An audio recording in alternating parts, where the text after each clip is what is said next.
عرب کے ایک ایسے ماحول میں پیدا ہوا جہاں ایجوکیشن کا نام و نشان نہیں ہے، اور ابھی آپ کو ایک چھوٹی سی ریاست بھی پوری طرح نہیں ملی مدینہ کی، اس میں بھی چاروں طرف آپ کے دشمن. مسجد نبوی جتنی بڑی ہے نا، اب پورا مدینہ نبی کے دور میں اس سے چھوٹا تھا. سمجھ میں آ رہی ہے؟ جو مدینہ شہر تھا نا، آج جو مسجد نبوی ہے مدینہ شہر اس سے چھوٹا تھا. پوری اسلامی تاریخ ہے. آپ کوئی ماہر آدمی ہو نا، آپ کو بتائے گا مسجد نبی کے اندر یہاں حضرت ابو بکر کا گھر تھا، یہاں حضرت عمر کا گھر تھا، یہاں حضرت ابو ہریرہ آیا کرتے تھے، یہاں یہ ہوتا تھا. یہاں پوری مسجد نبی کے اندر پوری مدینہ کی تاریخ ہے. اتنی چھوٹی سی جگہ، بہت کمزور معمولی سی ریاست جو اپنے پاؤں پہ ابھی کھڑی بھی نہیں ہو پا رہی، سنبھل بھی نہیں پا رہے، اور خطوط لکھے جا رہے ہیں ہرقل کو. ہے بھائی، خطوط کس کو لکھے جا رہے ہیں؟ بڑے بڑے ملکوں. اس وقت ایسے جیسے رشیا، امریکہ اور برٹش، ان حکومتوں کو خطوط لکھے جا رہے ہیں. اس میں کیا کہا جا رہا ہے؟ انی رسول اللہ علیکم جمیعا، مجھے گاڈ نے میسنجر بنا کے بھیجا ہے. کس کی طرف؟ آپ کہتے ہیں جب اللہ کو اللہ کہا جائے گا تو گاڈ کیوں کہہ رہے ہو پھر بار بار؟ گاڈ اس لیے کیونکہ یہ لفظ گوروں کے لیے بھی ایکسیپٹیبل ہے نا. بھائی گاڈ کو تو وہ بھی مانتے ہیں نا، اللہ کو نہیں مانتے. گاڈ کو تو مانتے ہیں نا، تو اس لیے میں گاڈ کا لفظ استعمال کر رہا ہوں. سمجھ رہے ہو کہ نہیں سمجھ رہے؟ لبرل لوگ بھی بولیں یہ اللہ کیوں لے کر آ رہے ہیں بیچ میں؟ تو بھائی گاڈ کا لفظ سب کے لیے قابل قبول ہے کہ نہیں ہے؟ انگلش میں خدا کو کیا کہتے ہیں؟ گاڈ کہتے ہیں. کیونکہ انگریز بھی او مائی اللہ نہیں کہتے، او مائی گاڈ کہتے ہیں. آپ کہہ سکتے ہیں کہ انگریز تو آپ کا بیان سن نہیں رہے، تو وہ لوگ ضرور سن رہے ہیں جو انگریزوں سے ڈسے ہوئے ہیں. ٹھیک ہے، اور ہو سکتا ہے یہ ٹرانسلیشن ہو جائے انگلش میں بعد میں، یہ بھی ممکن ہے. نہیں بھی ہو تو کوئی ترجمہ کر کے بتا دے. کچھ گوروں نے بھی بیانات سنے ہیں.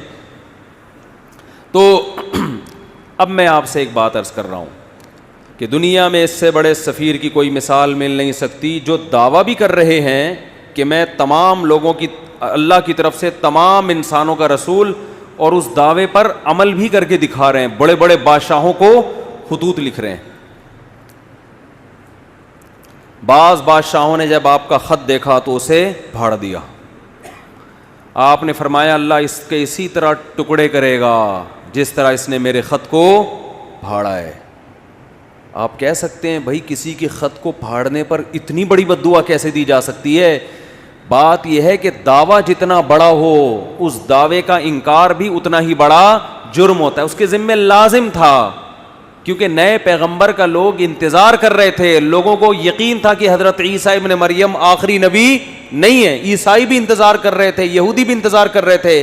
ایسے موقع پہ اگر کوئی دعویٰ کرے تو دعویٰ سنتے ہی اس کو پھاڑ ڈالنا یہ اللہ سے دشمنی لینے کے مترادف ہے. اس لیے رسول اللہ صلی اللہ علیہ وسلم نے فرمایا لا يسمع بی احد من هذه الامة یہودیا کان او نصرانیا ثم لم یؤمن بالذی ارسلت به الا دخل النار. فرمایا میری پوزیشن یہ نہیں ہے کہ کوئی میری دعوت سنے، اس کا دل چاہے تو مان لے، دل چاہے تو نہ مانے. نا نا نا نا نا نا. میری حیثیت یہ ہے کہ اس امت میں کوئی یہودی عیسائی میرے بارے میں سنے اور پھر تحقیق کر کے مجھ پر ایمان نہ لے کر آیا تو اس کا ٹھکانہ جہنم کی آ گئے. اس نے اس کو ویلیو کیوں نہیں دی؟ بالکل اس کی مثال ایسے جیسے کلاس روک کر ایک شخص کہہ رہا ہے مجھے پرنسپل نے بھیجا ہے، اور ٹیچر اس کی بات کو لفٹ کرانے کے لیے تیار نہیں ہے. تو آپ کیا سمجھتے ہیں پرنسپل چھوڑ دے گا اس کو؟ اور وہ کہہ بھی رہے کہ میں سب پوری کلاس کے لیے پیغام لے کر آیا ہوں، اور پیغام بھی بہت اہم ہے. آج لبرل لوگ اعتراض کرتے ہیں نا، یہ کیا بات ہے محمد صلی اللہ علیہ وسلم پر کوئی ایمان نہ لے کر آئے تو جہنم میں جائے گا. اتنی اتنی سی باتوں پہ جہنم ہے بھائی، اتنی اتنی سی باتوں پہ.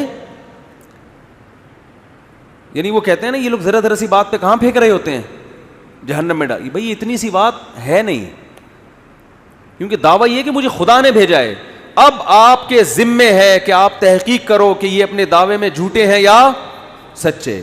آپ اس کان سے سن کے اس کان سے نکالنے کا آپشن آپ کے پاس ختم ہو گیا.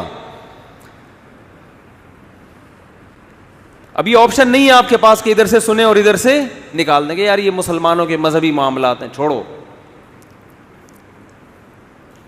آپ کہہ سکتے ہیں کہ کیا دلیل ہے آپ کے پاس کہ محمد ابن عبداللہ صلی اللہ علیہ وسلم اس دعوے میں سچے تھے؟ کیا دلیل ہے آپ کے پاس؟ ہم کہتے ہیں 1400 سال پہلے جو آپ کی نبوت کے برحق ہونے کے دلائل تھے وہ تو تھے، وہ لوگوں نے اپنی آنکھوں سے دیکھے. 1400 سال کے بعد جو آپ کے برحق ہونے کے دلائل ہیں وہ پہلے سے بھی زیادہ ہیں، وہ اس سے بھی زیادہ ہیں.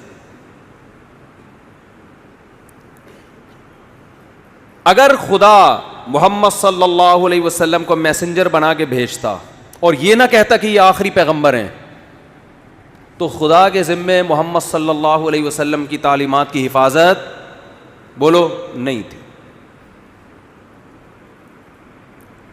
کیا خیال ہے؟ اللہ کہہ دیتا کہ ان کی تعلیمات جب مسخ ہوں گی تو میں دوسرا پیغمبر بھیج دوں گا.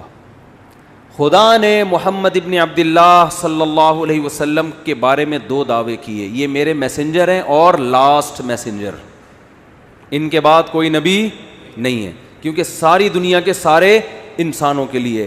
اس دعوے میں اللہ نے ایک اور دعویٰ کر دیا کہ ان کی تعلیمات کو میں قیامت تک کے لیے محفوظ کر دوں گا. ان کی تعلیمات قیامت تک کے لیے، بولو نا کیا ہو گیا بھائی؟ وہاں میں پشاور میں بیان کر رہا تھا، ایسا بول رہے تھے لوگ یار، چپ کرانا. سرگودا میں بیان ہوا، چپ کرانا مشکل ہو گیا، لوگ چپ ہی نہیں ہو رہے تھے. وہاں کہنا پڑ رہا تھا مجھے بھی بولنے دو گے کہ نہیں دو گے؟ بول. پنجاب لسی، پائے، کراچی میں چائے، چائے کے اثرات ہیں. سوچتا بہت ہے آدمی، چائے پی کے بولتا نہیں ہے، سوچتا رہے. جہاں بولنے کا موقع ہوتا ہے وہاں بھی کیا کر رہا ہوتا ہے؟ سوچ رہا ہوتا ہے. ابھی اتنی اچھی صحت رہی ہے نا، میرا 2 ہفتے کا دورہ ہوا کے پی کے پنجاب، ایسے ایک چھینک بھی نہیں آئی. پھر کراچی اتر کے چھینکیں شروع. تو اللہ کے ذمے تھا کہ محمد صلی اللہ علیہ وسلم کی تعلیمات کی حفاظت کرتے. یہ حفاظت خود اس کی دلیل ہے کہ محمد صلی اللہ علیہ وسلم لاسٹ میسنجر آف گاڈ ہیں. ورنہ کسی یتیم جو نہ لکھنا جانتا ہو نہ پڑھنا جانتا ہو، اس کی تعلیمات کی اللہ کی قسم اسباب کی دنیا میں ایسی حفاظت کا انتظام اس زمانے میں تو ممکن ہی نہیں تھا، ناممکن. اور اس زمانے میں بھی اتنا پروٹوکول ملنا کسی کو ممکن نہیں ہے. ہمارے نبی صلی اللہ علیہ وسلم کی جو سیرت ہے اس کے 2 پہلو ہیں، خوب غور سے سنیں. 2 پہلو ہیں آپ کی سیرت کے.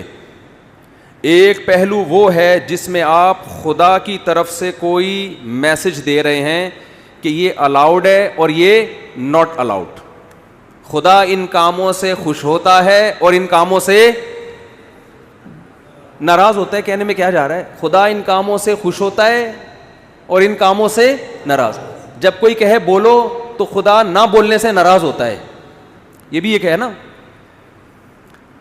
ان کاموں سے اللہ خوش ہوگا اور ان کاموں سے اللہ ناراض ہوگا. اللہ تعالیٰ نے محمد صلی اللہ علیہ وسلم کو اپنا سفیر بنایا اور یہ بھی دعویٰ کیا کہ یہ آخری نبی ہیں، اور یہ بھی دعویٰ کیا، اسی میں یہ خود بخود دعویٰ ہو گیا کہ ان کی تعلیمات قیامت تک کے لیے محفوظ کر دوں گا. جبکہ اس زمانے میں محفوظ کرنے کا کوئی انتظام، ایسا پراپر انتظام نہیں تھا جو بعد میں لوگوں میں ایجاد ہوا ہے.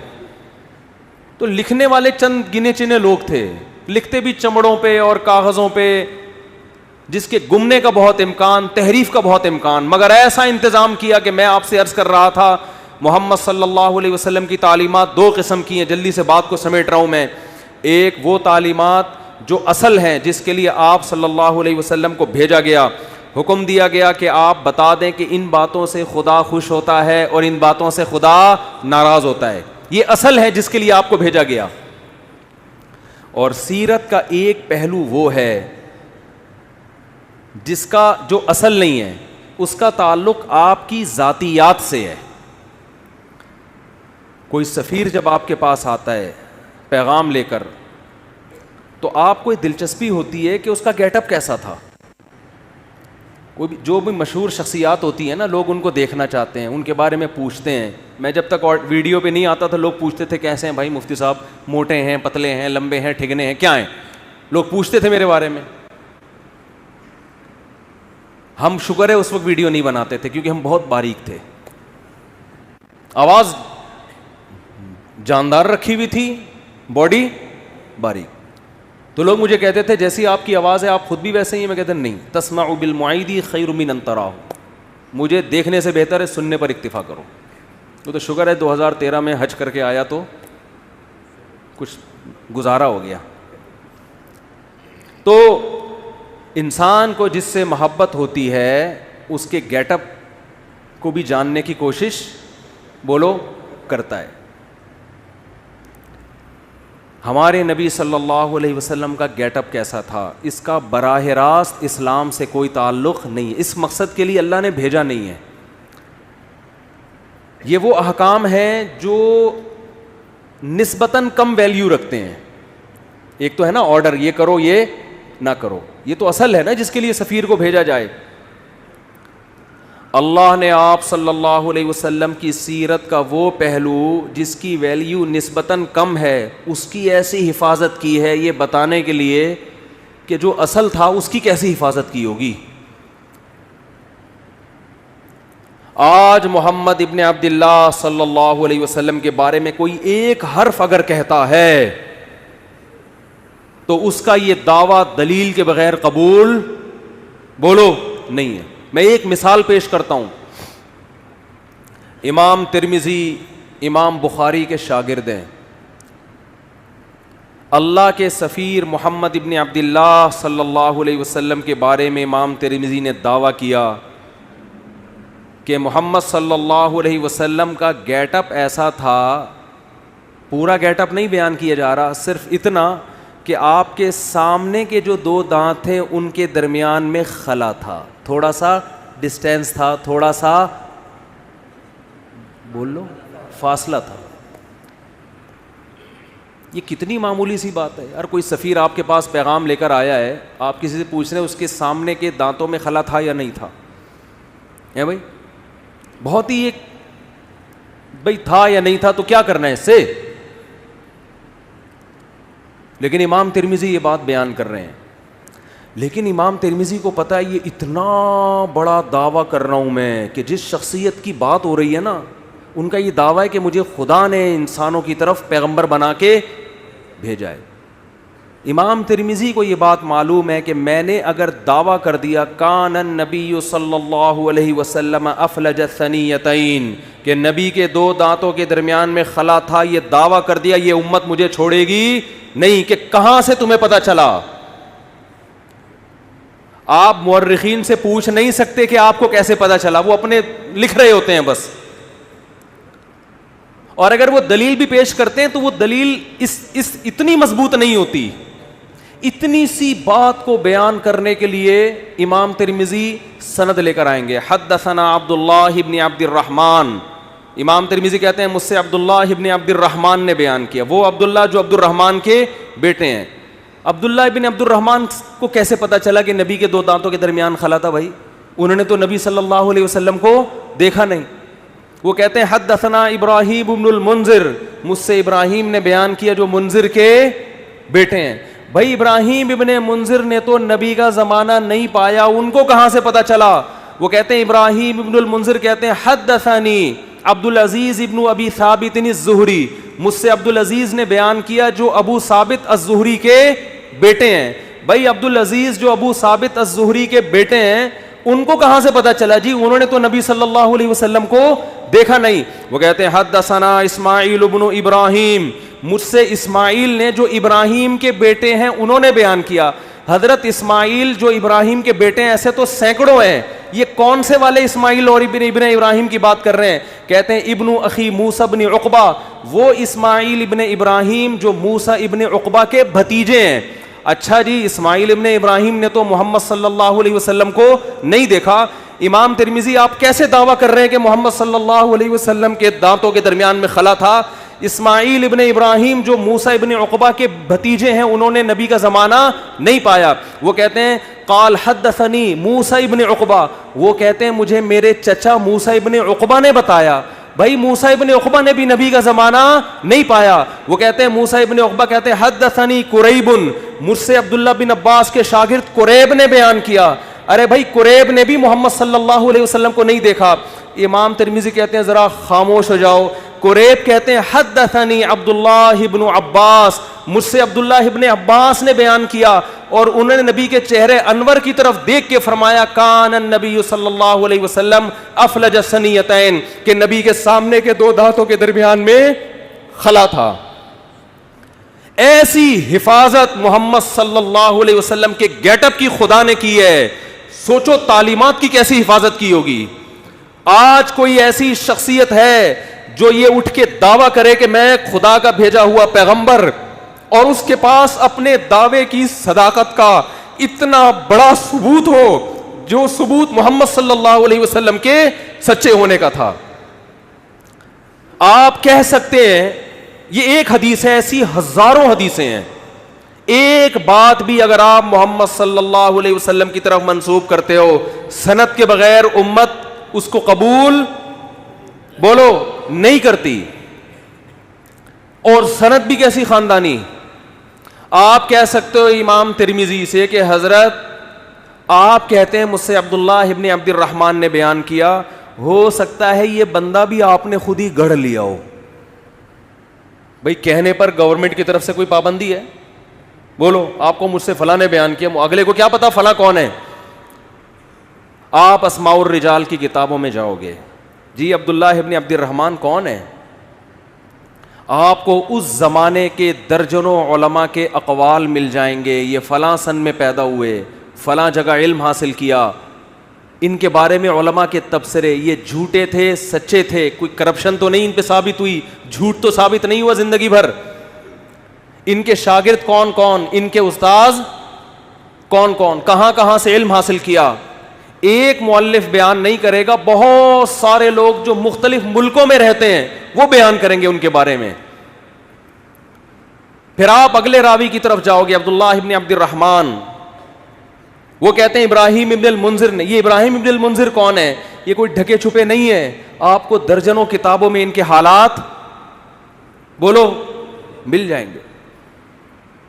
بھائی اس زمانے میں مشہور آدمی تھے, یہ لوگ جانتے تھے ان کو. وہ کتابیں کوئی دمشق میں لکھی جا رہی ہے, کوئی مصر میں لکھی جا رہی ہے, کوئی کوفہ میں لکھی جا رہی ہے, ان کتابیں میں ان کا تذکرہ ملے گا آپ کو. حالانکہ ان کے آپس میں ملاقات ثابت, ان مصنفین کا آپس میں کمپرومائز نہیں ہو سکتا, مختلف ملکوں میں ہیں یہ. پھر آپ پوچھو گے جی عبدالعزیز ابن ابی ثابت الزہری کون ہے؟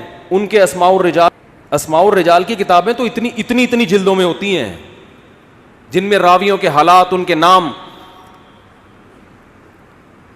ایسا خاندانی پروٹوکول خدا کی طرف سے محمد صلی اللہ علیہ وسلم کو ملا, ایسی حفاظت کی گئی. اللہ ان غیر مسلموں سے کہہ رہا ہے جس کے دانتوں کے درمیان خلا, اس گیٹ اپ کو بیان کرنے کی میں نے ایسے حفاظت کی ہے, سوچو اس کے آرڈر کیسے میں نے محفوظ کیے ہوں گے.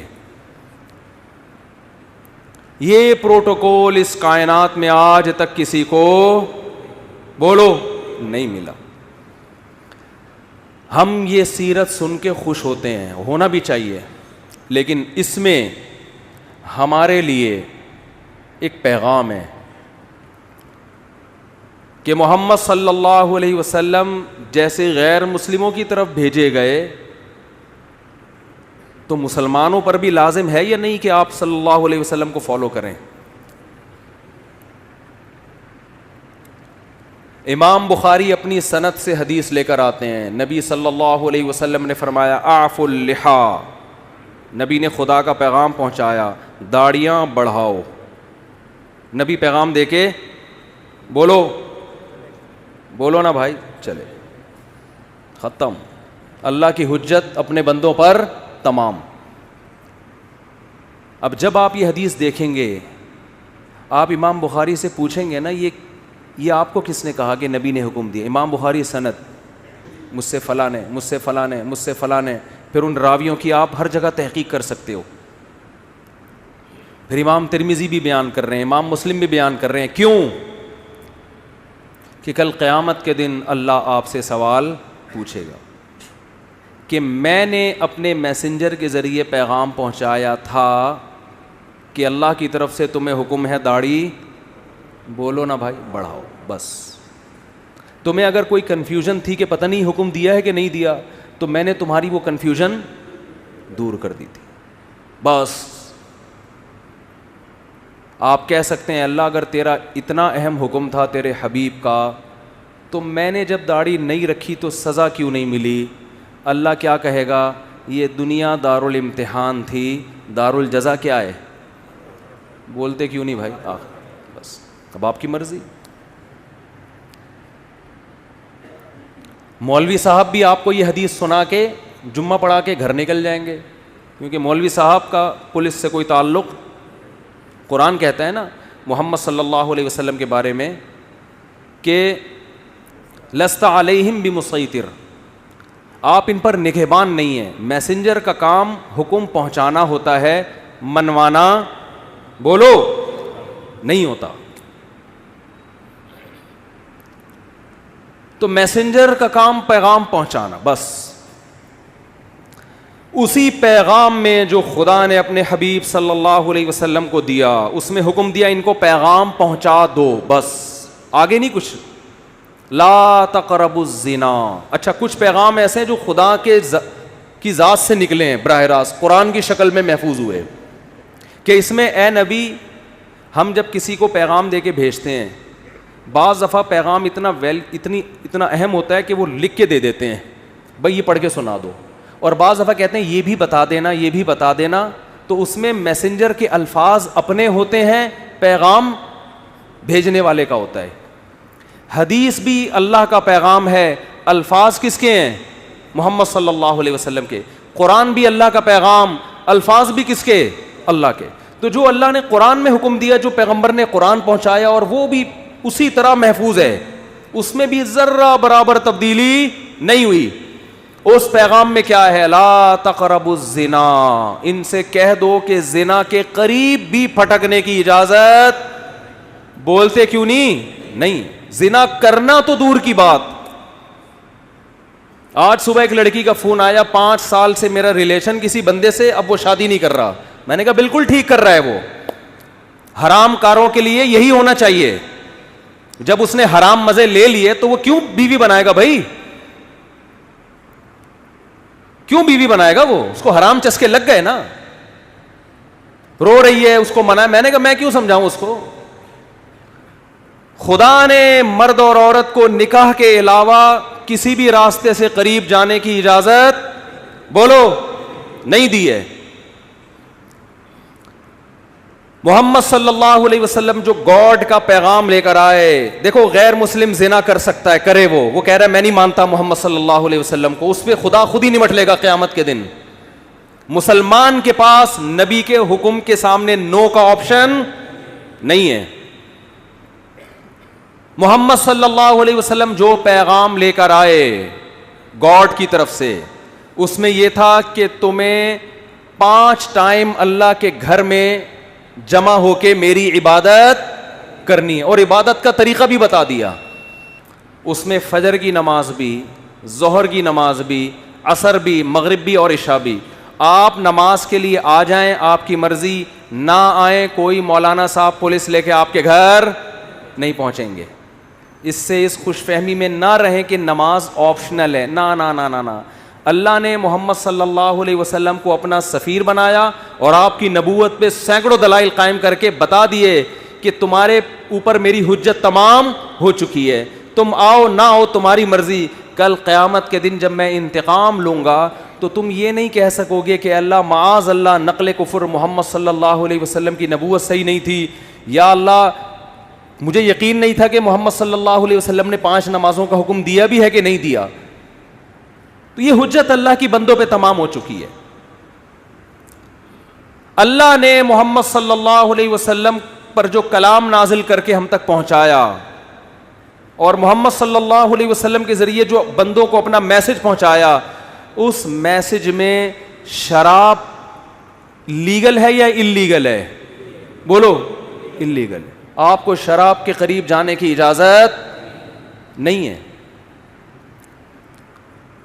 خدا نے جو اپنا پیغام محمد صلی اللہ علیہ وسلم کے ذریعے ہم تک پہنچایا اور پوری سندوں کے ساتھ, اور قرآن تو سند کا محتاج ہی نہیں ہے, اس قرآن میں ہمیں حکم دیا گیا کہ بہن کی وراثت آپ کو کھانے کی اجازت.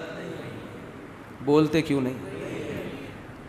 بعض گاؤں دیہاتوں میں بیان کرتا ہوں نا, لوگ بڑے خوش ہو رہے ہوتے ہیں. جہاں بہن کی وراثت کی بات ہے, میں دیکھ رہا ہوتا ہوں لوگوں کے چہرے کی ہوائیاں اڑ گئی. ایک نعرہ آتا ہے ماشاء اللہ ماشاء اللہ, لگ رہا ہوتا ہے اس کے ابا بھی مرے ہی نہیں ہیں. بہت سے دیہاتی علاقوں میں پوری زمینیں کھا جاتے ہیں, بہنوں کو بولو نہیں دیتے. ہمارے نبی نے جو ہمیں پیغام پہنچایا نا خدا کا, اس پیغام میں یہ بھی ہے کہ باپ کے مرنے کے بعد بڑا بھائی چھوٹے بھائی کی وراثت, بولو نا, نہیں کھا سکتا. اور باپ کے کاروبار پہ قبضہ نہیں کر سکتا, چاہے وہ باپ کی زندگی میں وہ کاروبار خود ہی چلا رہا ہو. یہ غریبی ہے. ابا کی زندگی میں جو ابا کے کاروبار کو پروموٹ کرتے ہو, یہ ابا کی خدمت کہلائے گی. اس کی وجہ سے آپ کی کاروبار میں شرکت نہیں ہوگی. وراثت میں سب کو دینا پڑے گا. آپ یہ نہیں کہہ سکتے میں نے یہ گٹکے کی دکان کو یہاں تک پہنچایا ہے, تو اپنی دکان پہنچاتے ہیں نا, ابا کی پہنچاؤ گے تو ابا کا کاروبار بڑھ رہا ہے, اس میں ثواب ملے گا. لوگ آتے ہیں کہ ایک صاحب کہنے لگے میں نے ابا کے کاروبار کو یہاں سے اٹھا کے وہاں پہنچایا, مجھے ابا کے بعد کیا ملے گا؟ میں نے کہا ثواب ملے گا, اس پہ آپ بہت زیادہ ملے گا ثواب. صرف ثواب؟ میں نے کہا بہت زیادہ ثواب ملے گا, اس کے علاوہ کچھ بھی نہیں ملے گا. یہ ابا کا بزنس ہے بھائی. ابا کی گائے آپ خدمت کر کے ختم. یہ جمعے کے بعد اعلان کروں گا. ابا کی گائے کی خدمت کر کے اس کے 2 بچے ہو گئے گائے کے. تو یہ کس کے بچے کہلائیں گے؟ گائے کے بچے. اور گائے کس کی ہے؟ ابا کی. تو ابا کے ہی ہوں گے نا, آپ کے تھوڑی ہو جائیں گے. یہ بڑھوتری جب ہوتی ہے تو جس کی چیز ہو اسی میں بڑھوتری ہوگی نا. آپ وسیم بھائی کو کھلا کے آپ نے ڈبل کر دیا وسیم بھائی, تو وہ وسیم بھائی آدھے آپ کے تھوڑی ہو جائیں گے کہ جی میرے کھلائے ہوئے کی وجہ سے ڈبل ہو گئے, لہذا آدھے میرے آدھے آپ اپنے ہیں. بھائی جس چیز میں گروتھ ہوتی ہے تو وہ وہی چیز کہلاتی ہے. سمجھتے ہو؟ سمجھتے سب ہیں. ہاں ایک صاحب, کیا کرے یار, مثالیں اتنی ہیں, چھوڑو وقت بھی پورا ہو گیا ہے. تو بھائی یہ جو خدا کے پیغامات ہم تک آئے ہیں نا, اللہ کے پیغامات, ان پیغامات میں کچھ تو آپشنل ہیں, کچھ تو اللہ نے خود ہی اختیار دے دیا. تہجد پڑھو, نہیں پڑھو ٹھیک ہے, پڑھ لو گے اچھی بات ہے, نہیں پڑھو تو ضروری نہیں. اشراق پڑھ لو اچھی بات ہے, نہیں پڑھو تو کچھ غریبیاں بھی رکھی ہیں اللہ نے, وہ تمہاری مرضی. لیکن کچھ ایسے ہیں جس میں جو حلال و حرام سے جن کا تعلق ہے. داڑھی رکھنا ضروری ہے, اور بہنوں کی وراثت ان کے حوالے کرنا ضروری ہے. بڑے بھائی کے لیے چھوٹے یتیم بچوں کا مال, بلکہ جو حمل ہے نا ماں کے پیٹ میں, اس کا بھی وراثت میں اتنا ہی حصہ ہے جتنا زندوں کا اور بڑوں کا حصہ ہے. ایک دن کے حمل کا وہی حصہ ہے جو بال بچوں والے آدمی کا حصہ ہے. اس حمل کو بھی ماں کو گرانے کی اجازت نہیں ہے. تو یہ خدا کے احکامات ہیں جن میں اللہ نے 2 اور 2 4 کی طرح اپنے دین کو واضح کر دیا ہے.